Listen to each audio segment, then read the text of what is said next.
Welcome to Sugar and Spice Sisters. It has been a while since we've been able to meet with you guys, and the last time that we actually videoed and did some book reviews, we were getting ready to go to Florida. Yes. To Carla, to your son's wedding. Josh, our wonderful and producer Kathleen, and editor. Yes, Kathy Carla. his wonderful wife. And that has been a couple of months now almost. And we are a little bit nervous about getting back started. Everything has happened, and the video camera is not staying straight for us. We couldn't get set up in this room. And I lost one of my tripods. Yes, you did. And I think, Carla, I really think the reason is when I was getting ready, of course, to go to the wedding the night before, I passed out and fell down a flight of stairs and hit my head. This was in a B&B, no, what's it called? Where you stay. Yeah. In the home. It was we very rented nice. a house, yeah. you know, the whole gorgeous family swimming almost. pool, everything. And first night there, we hadn't been there 30 minutes. No. So my head caved in the wall, and I ended up in the ICU. So maybe, you know, I'm just not quite back to my normal thinking. Maybe it did a little bit more than they said. No, I'm so blessed. God was so with me and protecting me. I did not break my neck. I did not break anything.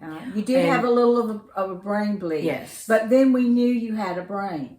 Well, that's what Mike says. You know, they did the CAT scan with the dye, and it showed that I definitely had a brain, but there was a little brain bleed in the frontal part. But I am better. I will need to go see a few more doctors just for precautionary tests.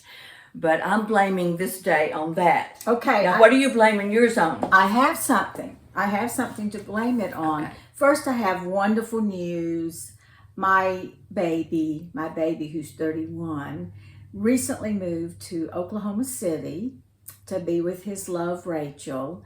And he applied for a job there, and we found out today that he got it. So we're so excited for him. He has worked with his father as a laser technician here for many years, and it's just great. First time he tried and he got it, and I'm excited and relieved for him.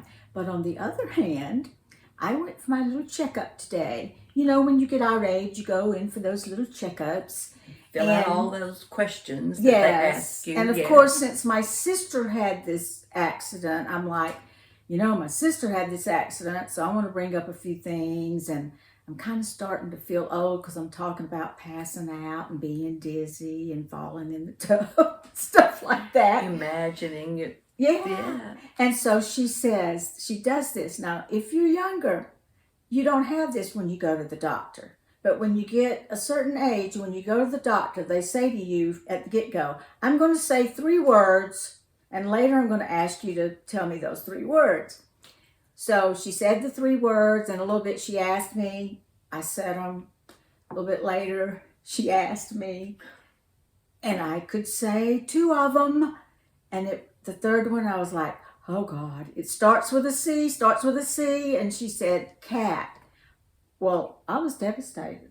I'm like, I must be really starting to get senile. She said, no, that's pretty normal. But at the end of the visit, they did give me the papers to fill out for my family for end-of-life procedures or whatever. I don't know.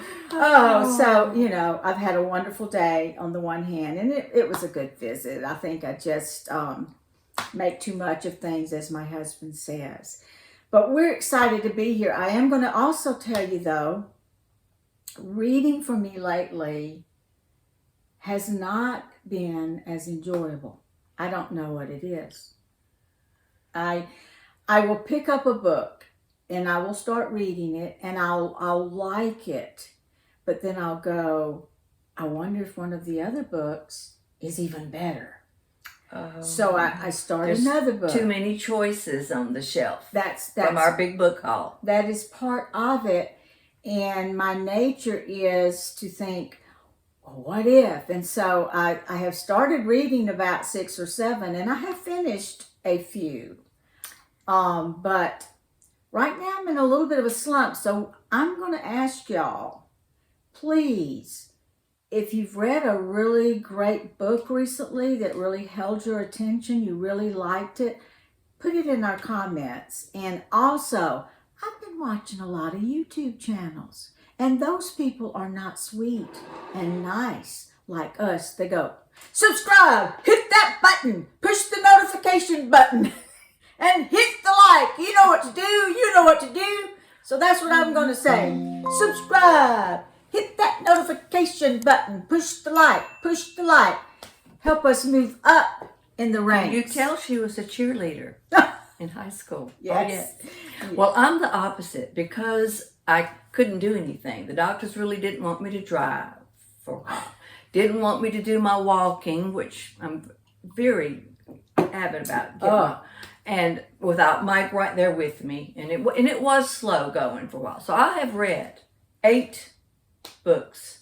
I have read 8, and I'm just hoping and praying that I don't get them all mixed up as we review today. I did put my notes. But what we're gonna kind of do today, something a little different. I like this. Carl. Yeah, I like it. I love the music group Pentatonics. It's an a cappella group, and I have just discovered them a couple of years ago, and they are out of this world. And I love to watch people on YouTube react to listening to them for the first time. And what I really love is to watch like a rapper, react. And it's always magnificent because they are so gifted and fabulous in what they do. And I've never heard anyone come down or say anything. I mean, it's just you can't so find anything negative. No. Yeah. So we're going to talk a little bit about the book we read, but then we're going to talk about how it affected us, how it kind of, how we reacted to the book, so to speak. And Gail, you want to go first? You want me to? You go first. You go first. Okay. Mine is The Angels of Morgan Hill by Donna VanLiere. And I believe I reviewed another book of hers on one of our booktubers. I do like Donna VanLiere. She wrote The Red Shoes, which was subsequently made into a made-for-TV movie at Christmas time. And so she's an author that I like. And so I thought, well, I think I'm going to like this book. Well, it was set in 1947 Tennessee. Segregation was big at that time in the South. It's a rural farming town. Everyone is struggling to make it.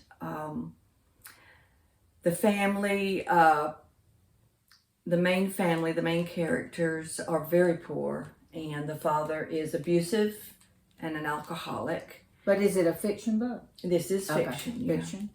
And the neighbor, there's a sweet neighbor family. Of course, neighbors weren't real close in a rural area, but the closest neighbors were just really fine people, and they sort of would take care of this family. And they brought in a black family from Mississippi to help them sow the seeds and to help them harvest the crops. And it just wreaked havoc in that little town.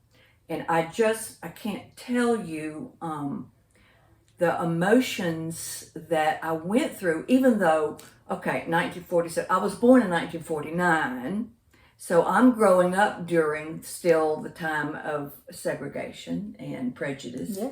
And so anytime I read a book that really focuses on that, it hits my emotional trigger. And I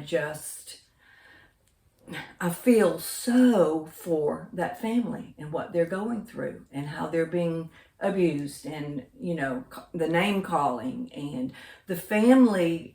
So this is how you reacted Yes. to what it did, how it touched you. Yes. and I couldn't put it down because I kept saying, surely there's going to be some good, because there was one tragedy right after another. And I'm not going to go into all of that because we're not going to go into a lot of the details about the book. You'll need to read it. But there is one horrible tragedy after another. And I am just, I'm like, okay, Lord, I know that you're in this. And a couple of the characters, did have faith and did look to the Lord for some help. The young girl, she was just really struggling. She was so mad at God, and how could he allow this to happen? And so, I'm sort of struggling myself too. I'm like, okay, is there going to be some hope? Is there going to be something good to happen at the end? And you just have to read it. It really, it upset me a little bit, like I say, because the things that happened, number one, they really did happen. Even though this is fiction, those types of things happened during that time. And at the time, Gail, when we were growing up, we really didn't know about it. Not at the time. I mean, we were in this little bubble. We didn't learn about it until I didn't really recognize it so much until I got into high school. Right. And then we lived in a college town, or what you would call a city. This was really the rural farming area, so it was so much more pronounced, I would think. And I have to say, and this is sad and this is interesting, because I was talking with a friend of mine at work recently, just yesterday. When you get to rural areas, especially in the South, because I lived in one recently, unfortunately, you will find that a lot of the old barriers, the old stereotypes and things are still there. It is. It is so sad. And I am so thankful that I was able to grow up in a place where it was more open-minded. And this young man I was talking to at work, he moved from the Atlanta area out to a very rural area around Athens. And he said, this is a young black man I work with, Ron, he said when he went to the high school there, he was just blown away because his own people, he couldn't understand them. They had such a heavy, strong dialect that he did not grow up being around, Right.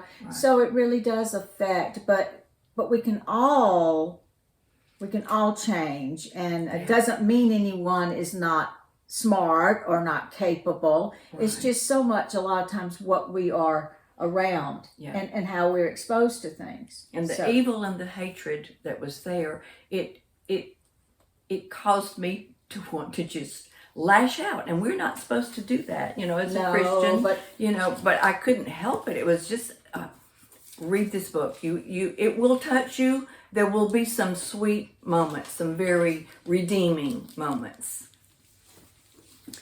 Okay, this book, 18 Tiny Deaths by Bruce Goldfard. It is somewhat of an autobiography of Frances Glessner Lee. And she is actually known now as the mother of forensic science. This is a nonfiction book, and it was the book picked by my mystery book club for this past month. And when I got it, I thought, it's probably going to be dry, Mm-hmm. I just wasn't really that excited about getting into it, but I loved it.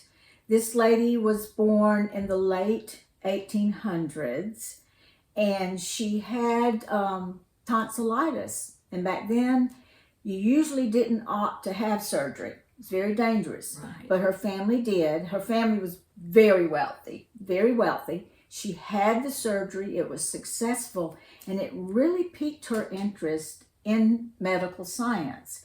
So she would start actually going around with doctors and nurses and just following them to their different visits, and she learned a lot. And Now, did you say what year this was? she was born around the 1880s, so she would probably be around in the early 1900s. Okay, was when she really started her campaign for trying to actually start a study of forensic science, because, and you might be surprised, in our country today, there are so many more coroners than we have medical examiners. And coroners are not medically trained. And when they go to a scene, there could be a lot of questions. How do they know it was an accident? Right. You know, and a lot of times they're just going to proclaim the person dead. But there's a lot of things you have to look for, you have to be trained for, to know, well, we might need to do an autopsy. We might need to look into this. But to get back to kind of the beginning of this, her and her brother were trained at home. And then he went to Harvard. And she got close to a friend of his, and that friend went into medical school at Harvard. Well, just so happens, this friend, his last name was McGrath, and Francis started developing the first legal medical class, and it was at Harvard. And the only reason they allowed her to be involved is because she was a millionaire. And she endowed them with a lot of money. Well, it is so intriguing, and I don't want to go too much more into it, except to say that one other thing about it is she was very artistic also, and she created dioramas, these miniature We used to do those in Yes. school, remember? but hers were like so detailed. Her dishes would be made out of porcelain. She would have newspaper lines that you could actually read. She would spend $3,000 to $4,000 back in the early 1900s, 1910s, building these. And she ended up building them for this class, and she would have different crimes depicted, and they would have to study them and decide what it was. You know, there would be clues. Interesting. Very interesting. Yeah, so So what did this do to you? Okay. What One thing it did to me was, it was so amazing that our country back in the 1930s and 40s almost had no medical examiners. When there was a death, the coroner, who is elected, came, and usually they were connected to the wealthy people, possibly a gang, possibly, you just don't know who. And so whatever, corruption. yes, so much corruption. And also by the fact that it has not changed that much today in 2023. And now we have the DNA and all of that they can do. Yeah. We do, but we just still have, Georgia is almost completely coroners and not medical examiners. Oh, wow. The other thing was that this is a female who, back in the early 1900s, they did not really get to do much, and she would not have if she had not been a millionaire. But that was a good thing for us, for the country, because she was dedicated, stayed in the background. They would want to put her sometimes out in the spotlight, and she said, no, I don't want that. Earl Stanley Gardner, who wrote the Perry Mason books, came to her class, wrote a book based on some of her philosophies and ideas, and I just was inspired as a lady. And she was like 80 before she retired. I mean, she just worked up until the fact that when she got so ill, she couldn't work. And I'm just one of those people, I'm like, gosh, it's not too late. You know, there's just so much out there in this world we can do. And she did a lot of good for the world. And I just love this book. I highly recommend it. The other thing is, I was watching that Murdaugh trial. And if you watched that trial, so much of the evidence was based on forensics.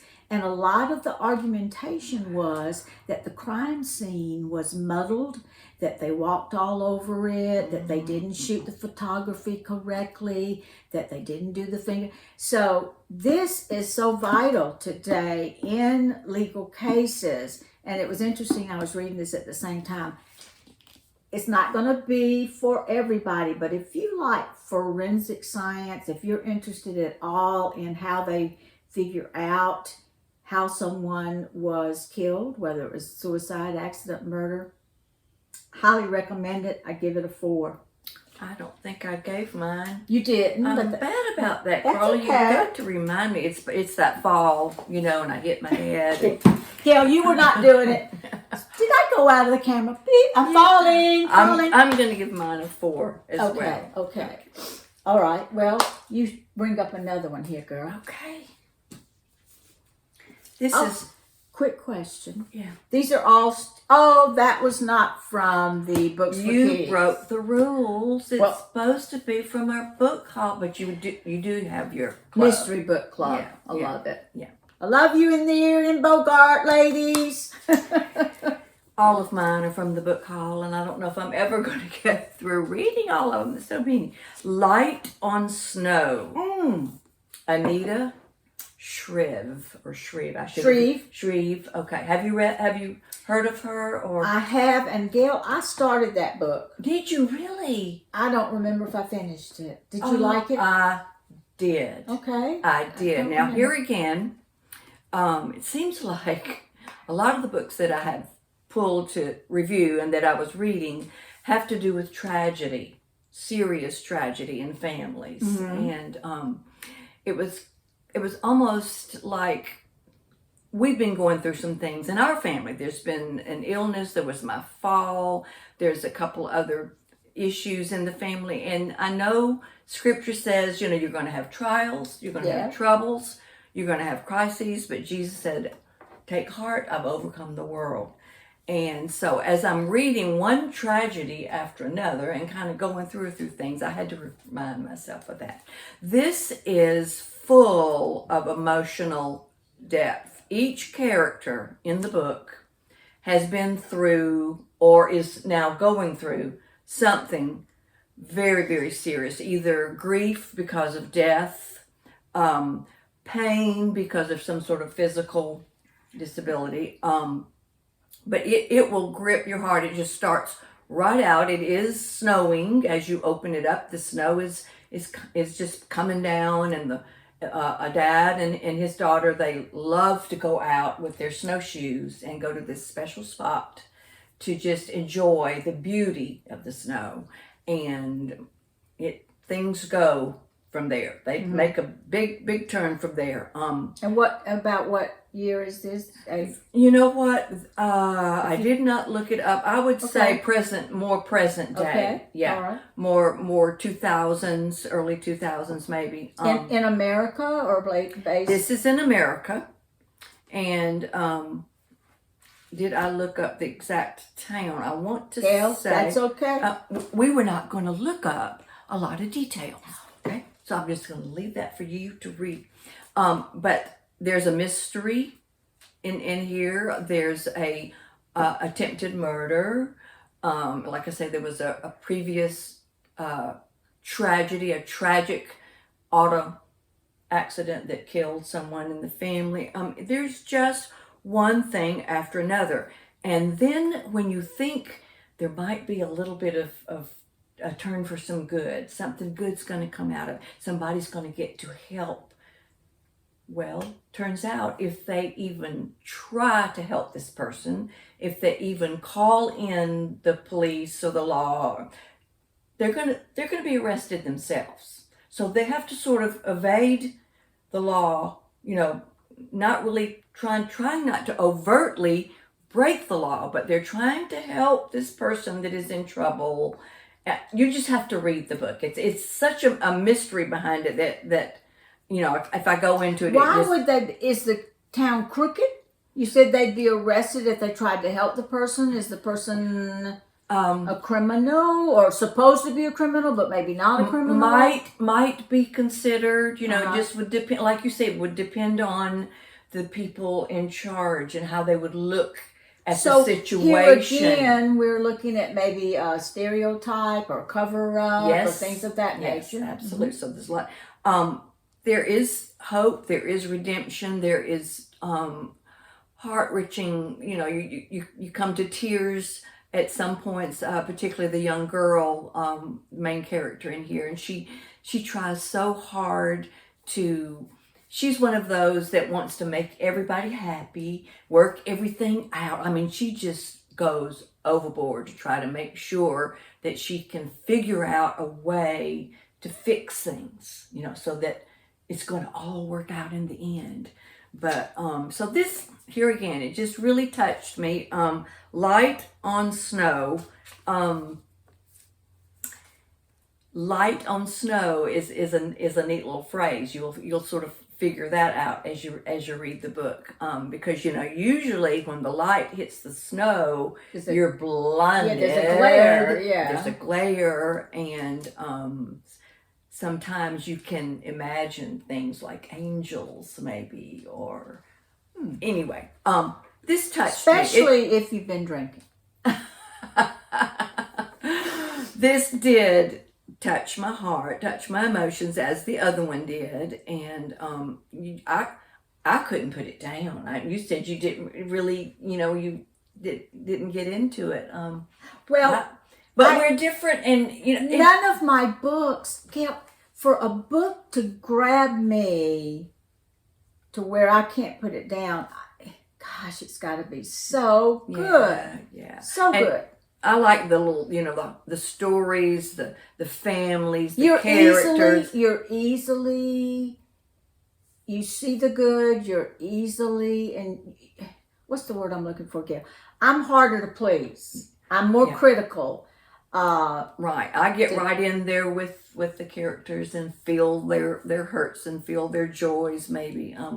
But yeah. Well, we're going to. I would give this one a 4 as well. Okay. Yeah. We're going to take a little break. I'm out of water, and I've learned from my doctor today. Did I learn from my fall, which it may have been dehydration may have been one factor. I am drinking water all the time. You keep watching us, and we might become some kind of a medical informative show. I will let you know. Okay, see you in a bit. Okay, we're back, and before I talk about my next book, I just want to, Gail, I don't think I've told you this, but this weekend I went out to this it's going to be a fabulous wedding venue. Different things are going to be held there. Aberdeen? No, this is in outside of Crawford, Georgia. Okay. And it's called The Grove at Bailey Farms. And a man I work with, he and his wife started this about a year ago, and they are just going gangbusters out there. And she put on Facebook recently, if you have your grandmother's china or your mother's china and you really can't utilize it and you really wouldn't mind giving it up, contact her. And I did. I just thought about that. And she loved it. My grandmother's china was actually from 1919. And then my mother had the same pattern, which she probably bought around 1944, 45. And so we went out to this venue, Gail, and ponds, docks, they have made it. These barns are rustic, and then they have these chandeliers. It's eclectic. You've got the rustic, and then you have the elegant. Oh. And they have. That's what couples want now. Oh. You know, that's where Abby and Noah went to one in Union Yes, Point. yes. And then your other granddaughter up in Iowa went to one. So this is in Crawford, Georgia. And I talked with Shannon, and we had the best time. And I said, Shannon, would you mind if my sister and I came out here and filmed one of? And she said, I'd love it. She said, we'll do a little we'll do a little film of the venue, and then y'all can sit down at the dock, have a glass of wine, and just relax and do your YouTube. So look for that coming up soon, probably in a couple of months. But I really do want to help them out because they're just opening up, and just wanted to bring that up. The Grove at Bailey Farm, right outside of Crawford, Georgia. Now, my next book, oh my goodness, this was the first one I read quite a while back this time. David, say his last name, Gal. Baldacci. The Hour Game. Now, this actually is a part of a series, and it's two people, the detectives. They are King and Maxwell, a guy and a lady, and that's their last names. And this book is about, they find a woman murdered in the woods, and then after that, people get murdered every other day. I think we end up with at least 10 murders. And a lot of them are copying different serial killers. And so they leave the signs of that serial killer. And there's also an aristocratic family involved. You've got the patriarch who's in the hospital and the matriarch. You know, we're talking millionaires. And the characters are fabulous. The relationship between the two main people, I just loved it. Was it realistic? Hell no. You're going to have 12 murders in 4 weeks in a place in Virginia called Wrightsville, Virginia. Was it fun? You can't put it down. You can't put it down. Kirkus Review, which I love, they said, totally unrealistically, totally, you can guess the ending, but you're going to love it. He is a master storyteller, and that is one of his greatest gifts. But I did love the book. Will I read almost all of his others? Yes, I will. What it did for me was, it was one of those I couldn't put down because it was so intriguing, so interesting, and like I said, the characters, each one of them brought a lot to it, and there were so many different murders, and trying to keep up and trying to guess the clues. I did skip ahead, Gail. I did skip ahead with this one. I hadn't asked you that in a while. And it does have a kind of a surprise ending. I'm trying to you might not remember it. Yeah. You might not read remember so many of them that, yeah. But, I mean, I didn't get anything deep and poignant about this book. But what I did find out is that this author is one that will grab your attention and will keep your attention. And he does have very good descriptive qualities. One of the main characters loves to do those Confederate reenactment things, and you know, he describes all of that so well. The people are so interesting. Like his character building is wonderful. So I just enjoyed it. I really did. And it was probably the only one that I just really just picked up and would read like 80, 90 pages before I put it down. So, I'm trying to remember about, I think maybe Prime, maybe Amazon, they did a feature series of, and it was King and Maxwell, and I'm not sure how many of the books, but we paid the little bit of extra to be able to watch that series, because even though we had read the books, and the actors and the actor and actress that they picked to play the parts were perfect, just perfect. Well, so, you know, look it up, King and Maxwell series. And Maxwell, and just every once in a while, you know, a book doesn't have to be so realistic that you know, everything's correct anatomically or whatever. Yeah. You can just enjoy it. Yeah. And I just enjoyed it very much. So I'm going to give it a 5. I really am. Okay. And can't wait to read some more of his, which I have from Books for Keeps. Good. Well, my last one, because I did just pick 3. I didn't want to get too involved in, I tend to talk too much, don't I, Carlin? No. But you go into a little more detail. So, and since we're doing something a little bit different, I don't have a lot of details in my notes. But this is Winter Garden by Kristin Hannah. Yes. Are you familiar with Kristin Hannah? I am. All right. This really gripped me. Present day, the story. However, it does a lot of flashback. How can a woman truly know herself if she doesn't really know her mother? And that was a little quote from one of the critics on the back. And the two daughters are wondering their whole life, does their mother love them? She never tells them that she loves them. Does their mother appreciate them? She never shows in anything that she does that she appreciates who they are, who they're becoming, what their interests are. One of the daughters, actually, she's very, very accomplished as a photographer, and she gets away. She goes all over the world, taking pictures, and they're published in magazines, and she does really, really well. But she can't find love in a mate. She just jumps from one person to the next, and this one man that she has seen for a while, he really has fallen in love with her, and he wants her to marry him, and she just doesn't know what real love is. It's just she's been deprived of that from her mother. The other sister, dog hair. Oh, sorry, yeah, stayed home and did the typical. She's the older one. She stayed home near the parents' home, and she married and had her own children. And what kind of mother was she? She was always wondering. She was always anxious. Am I a good mother? Am I doing the right things? Now the counterpart was the father. Fabulous. He showed them love in every possible way.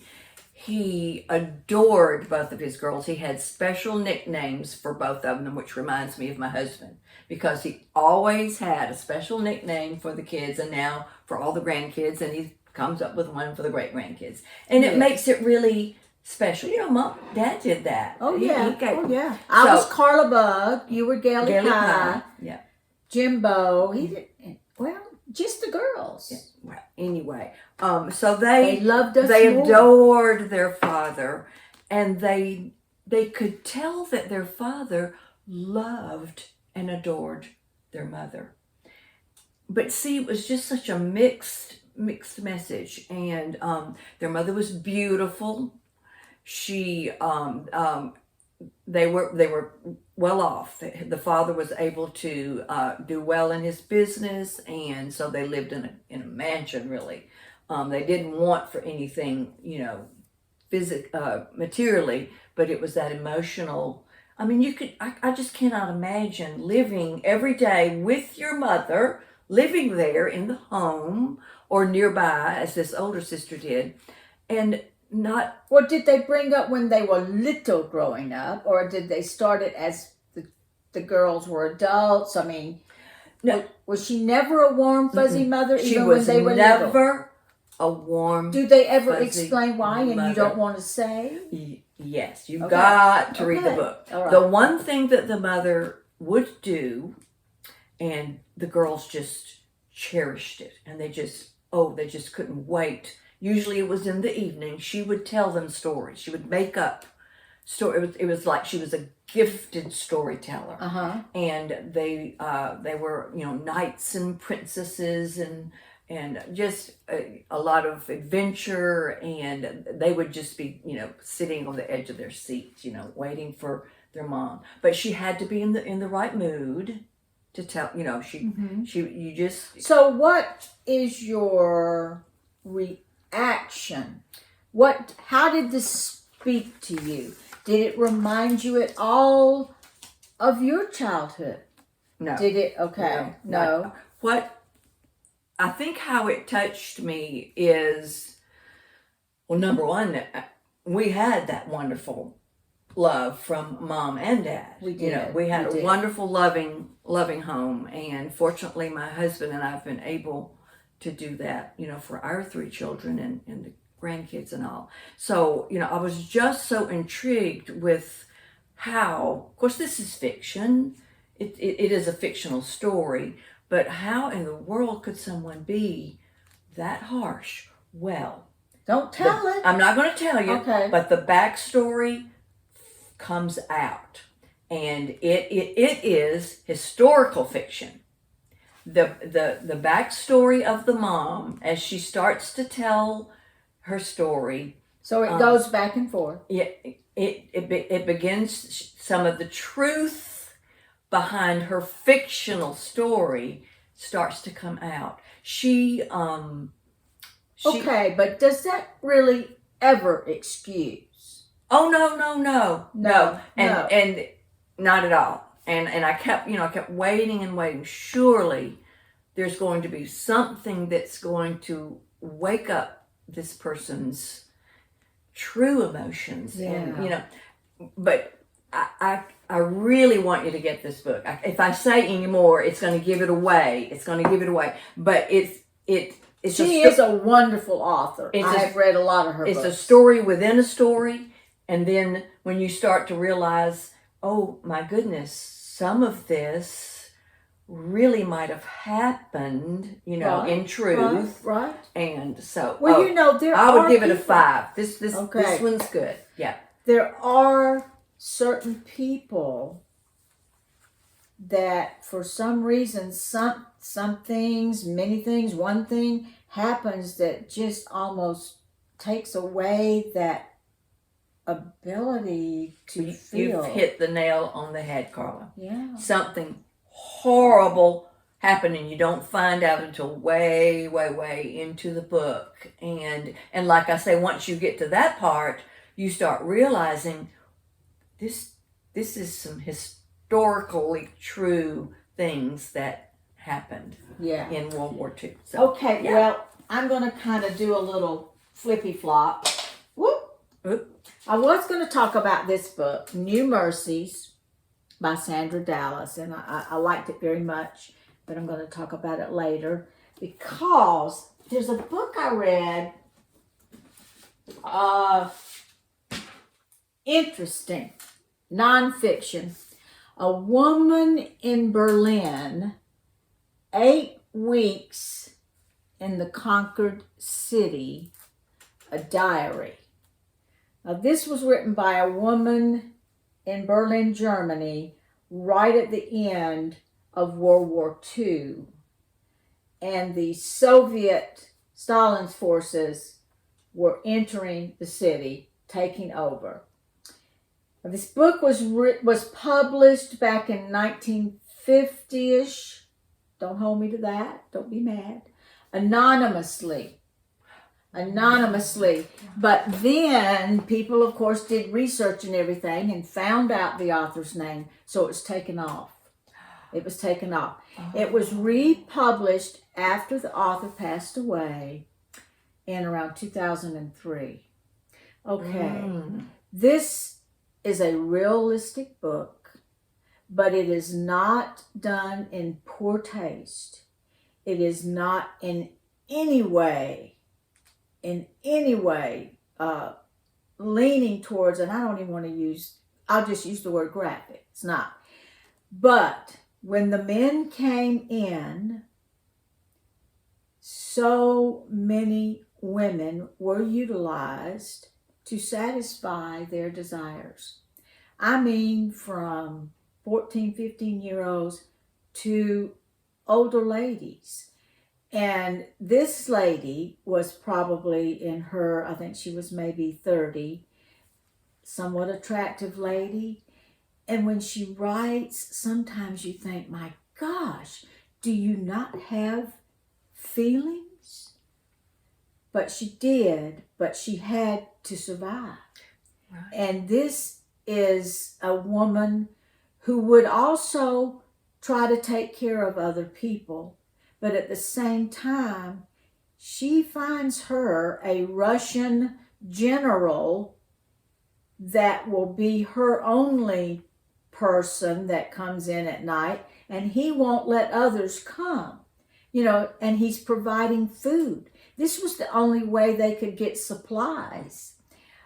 So interesting about how as time goes by, they start gradually to feel comfortable enough to walk to other areas of the city. People are eating horses. There is feces and flies everywhere. People are dead and just buried in shallow graves. 16-year-old girls are actually boarded up. The families, and they would just slip a little. They had to stay completely in hiding.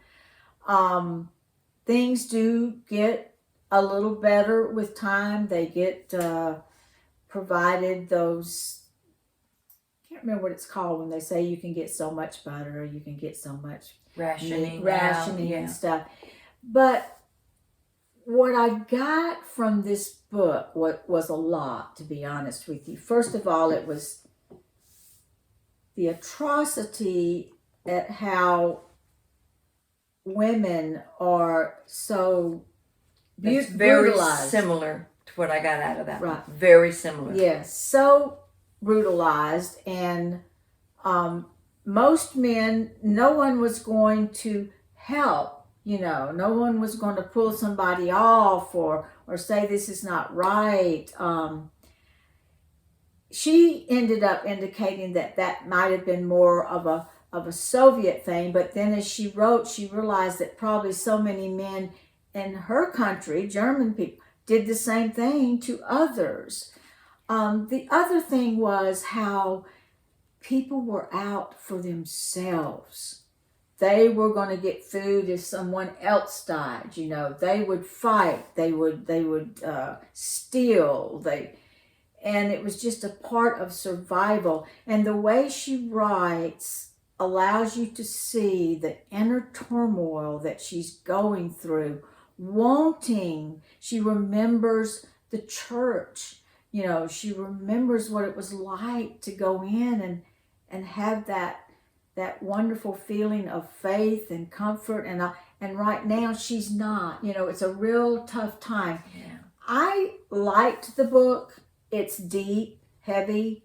Was one I'd have to put down and pick back up. Not that it was gory and not that it was done in a disrespectful way, but she does explain things. And so I recommend it to people that, I don't know, you want to study history a little bit. Maybe you want to learn what it was really like. It's not going to be an uplifting book, but I admire her for daily writing her thoughts. She wanted it to be put down and shared. And you can look up who the author is. I'm not going to say. And I'm going to give it a 3 because it is such a difficult subject, I guess, to say. Right.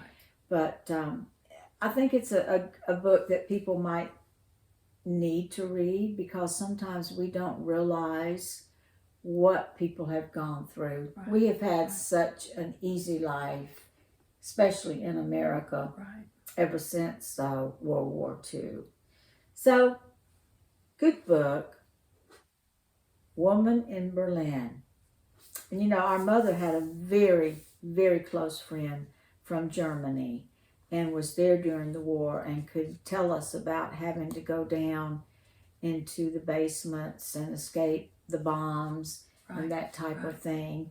And my husband's parents had a very good friend, a couple friend, and the lady had a son that was from a rape while she lived in Germany, but she married an American and he raised her. Right. And anyway, that might be a little downer. We're going to have to talk a little something up after this, Gail. But I did want to share that. Well, it's that's sort of the theme we've had today. It seems like that, tragedy, some of them just atrocities that you just don't even want to read about almost. No. And then others, are maybe not quite as serious, but it's life, and sometimes these books are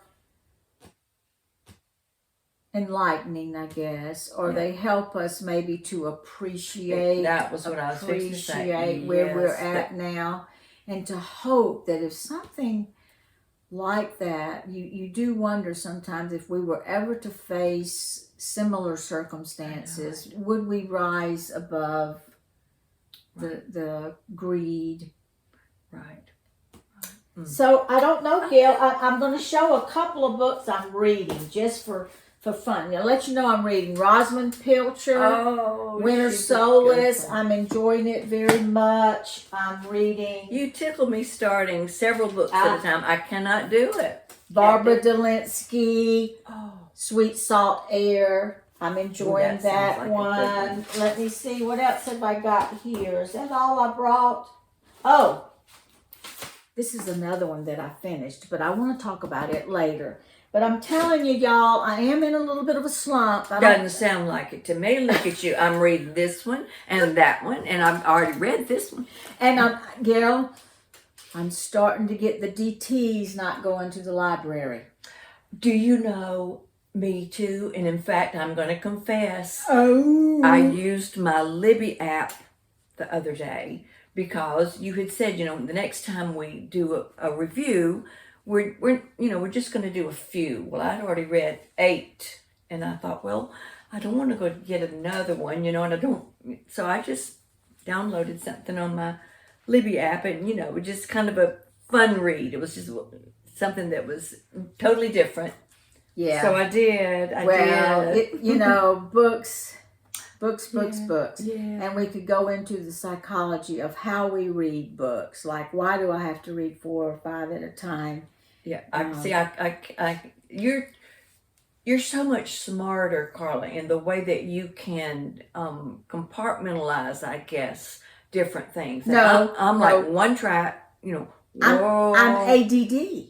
I truly think I'm reading something, I'm reading it, and I'm going, but would that one be better? Like I said earlier, it's just, I'm bad about... and most people that struggle with ADD are really very intelligent people, so... Oh, well, you definitely. You are. Well, thank y'all so much. We've missed you. We have. And we're going to try to get back a little quicker. So, once again, we're going to say, subscribe, push the notification button, bell, it's a bell, and give us a sweet little comment now and then, those that don't, and hit the like button, because we like y'all. Talk to you later. Bye.